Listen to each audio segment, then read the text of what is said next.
Yeah, I think I think I'll kind of try to simplify it. There's a few things going on. One is so it's a generational thing that's been happening. So we have, um, you know, uh, the quote toxic masculinity language out there. So so there's a lot of people that have written about, boys and men, and just like you have to shut down the quote toxic parts of your masculinity.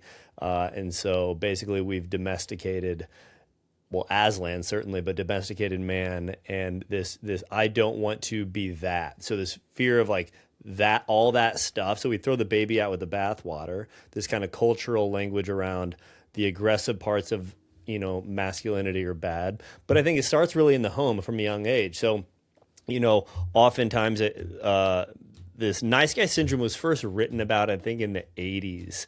I forget who first coined that term. And then Dr. Robert Glover wrote the book on it, kind of popularized it. But really, there,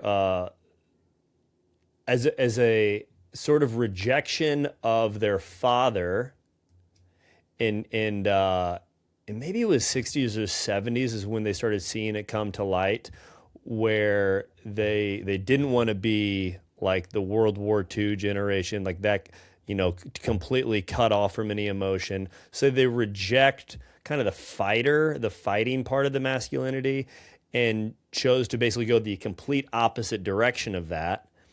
And they made a choice, like, or like a vow, that I'm not going to be that, and so I'm going to be tender, I'm going to be compassionate, I'm going to be what everyone needs me to be. So more of like, we can talk about this a little bit, like, I don't know if you listeners, if you've heard of like the term sexual polarity. There's the masculine, and in the secular world talks about these as like energies, but there's some truth to it. There's like the masculine potent energy, and there's the feminine, right? And we need to have these in polarity. But a lot of times, to use that language, a lot of guys started taking on more of the feminine traits in rejection of their father.